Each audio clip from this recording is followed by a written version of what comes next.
So in the field of oncology, we rely heavily on tissue diagnosis. We tend to do a lot of genomics on our tissue samples to try to see if there are druggable genomic alterations. However, in many patients, being able to biopsy tissue at certain time points or, at repeated time points is not always feasible, not always safe. And so the field is really looking at alternatives. And for example, circulating DNA is being evaluated as a potential qualitative and quantitative biomarker. So there were a number of abstracts that were presented and discussed this year at ASCO that really looked at this type of biomarker to see if they could be predictive, prognostic, could they, be predictive of response, could they be predictive of resistance, etc. So in abstract 3516, the investigators looked at circulating tumor DNA or ctDNA versus tissue sequencing in advanced non-colorectal GI cancers. They looked at patients that were in the Scrum Japan GI screen and Godzilla databases. And these analyses resulted in over 3,400 patients.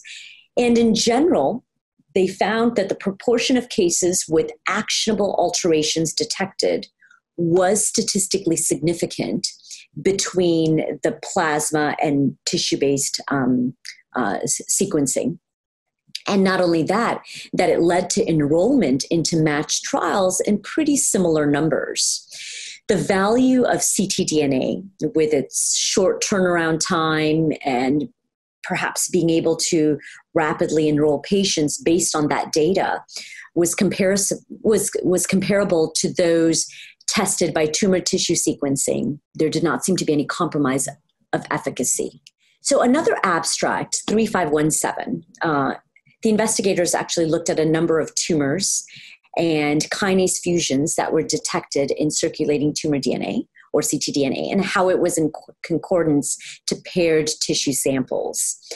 Not only were the investigators able to show acquired kinase fusion genes, which likely represented patients who had developed acquired resistance, but they also found that identifying the kinase gene fusions in tissue-based genomics were also detected in liquid-based genomics in approximately 85% of temporally matched samples. This was important because they were able to show a high level of concordance between the tissue and the plasma. As we are treating our patients with different types of therapies, the need to be able to predict if a patient will respond to a particular therapy that need is great. However, for most of our patients, we don't seem to have that information, and we certainly can't predict or give a patient a sense of what we think might happen in many cases. Abstract 3518 showed that ctDNA may be used to predict response in first-line non-small cell lung cancer patients who are treated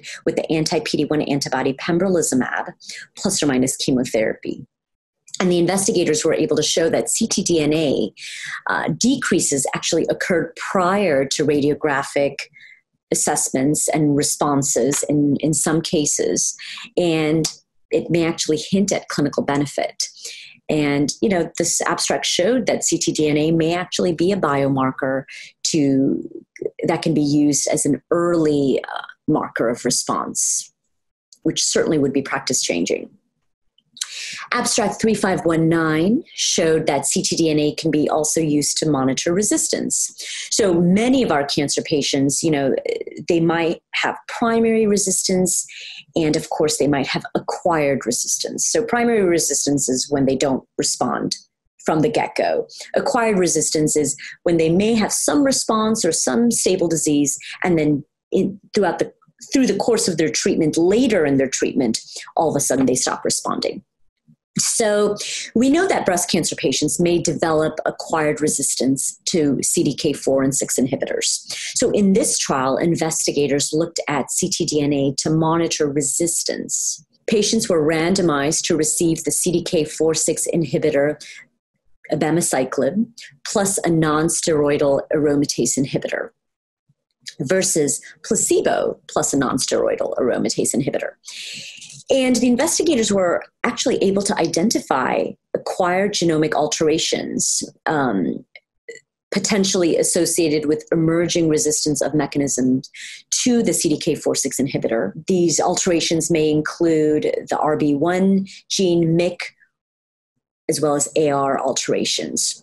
So I think these findings are certainly hypothesis generating and actually may provide some insight into potential mechanisms of resistance. And certainly more work needs to be done for us to be able to use this type of tool in our practice.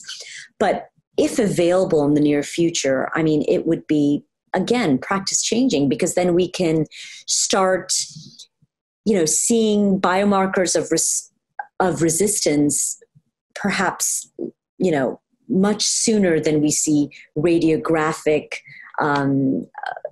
progression of disease. So that would certainly potentially tell us, the providers, to, pause treatment, maybe stop treatment, and start thinking of different treatment alternatives for our patients.